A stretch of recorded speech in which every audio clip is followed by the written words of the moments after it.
When your budget feels squeezed, the math is pretty simple. You can spend less or you can earn more. And as a growing number of Utahns are discovering, you can do both. KSL consumer investigator Matt Gebhardt takes us inside the resale hustle. This is bigger than finding a cheap shirt or an old lamp. There is an entire economy moving merchandise from retailers to auctions to resellers and eventually into your home. And for people willing to dig, clean, research, and negotiate, somebody else's cast-offs can become real money.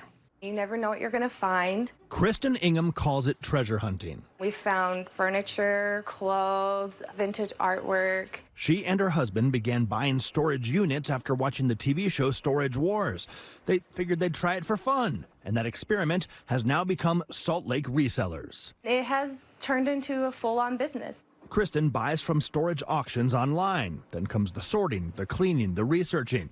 Kristen photographs the merchandise and then lists it for sale on KSL Classifieds, Facebook Marketplace, Poshmark, Depop, eBay, and on her own website. It's a little bit of a gamble. Yes, and like gambling, it can be a bust. Like just bags of dirt.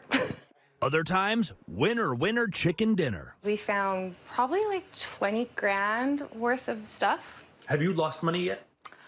Over time, no.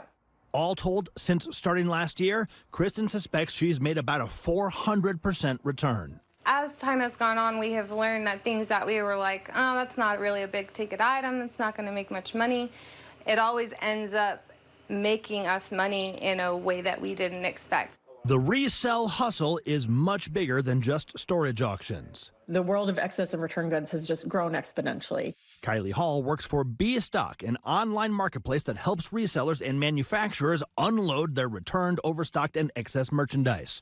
Instead of bidding on one television or one pair of shoes, buyers can bid on pallets, sometimes truckloads of goods.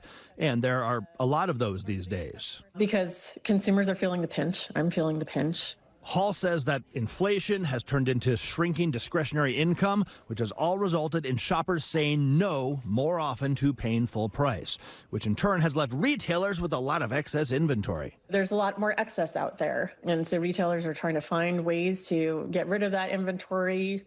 Stock has been around for 16 years, largely as sort of a middleman between businesses.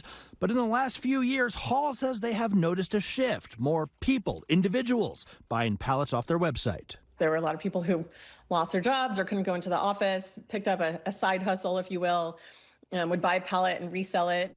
Bigger purchases also mean bigger risks. Products may be broken, incomplete, out of season, or simply something nobody wants. Shipping, storage, sales fees, and customer returns can also quickly eat into the profit. There's just some math and research that folks should do to make sure that the items they are buying are able to be sold. We have a lot of people that like shoes. You do not need to buy an entire pallet or storage unit to get into the resell hustle. It's kind of like Black Friday every day. Here at Deseret Industries, the hustle begins every morning when they unlock the doors.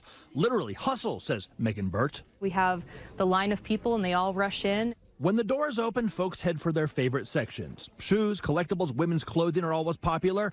Really anything somebody believes they can flip online. If they choose to then resell the product later, more power to them. Deseret Industries says that over the past couple of years, donations have gone up about 22%. The number of shoppers coming through the front doors has also climbed about 26%. I think people are looking to stretch the dollar further. DI says they're also seeing younger customers, college students furnishing apartments, and younger shoppers hunting for vintage clothing.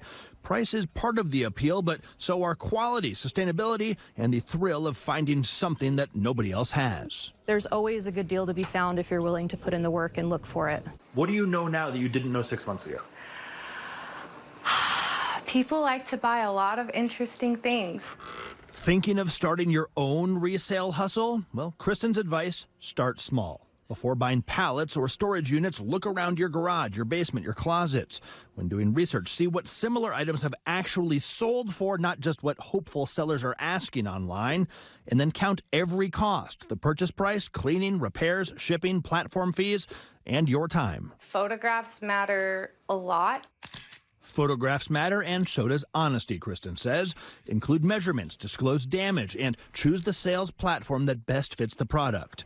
For local sales, there's also a safety element. We meet in like public places or at our storage unit. And watch out for scammers, buyers who send suspicious links, offer to overpay, or ask for verification codes. We've learned to look at everything as being valuable. Valuable to someone? Perhaps. The hustle is figuring out who and whether they will pay you enough to make all that digging worth your while. There is someone out there who wants to buy it. Kristen says it does not feel like a job, but it is. In the few months that Kristen has been hustling, she's learned a lot about business licenses and insurance and how to avoid paying sales tax on stuff that she's just flipping. But it's also one that she says she's found lets her be her own boss, work when she likes, and be present for her family. Guys.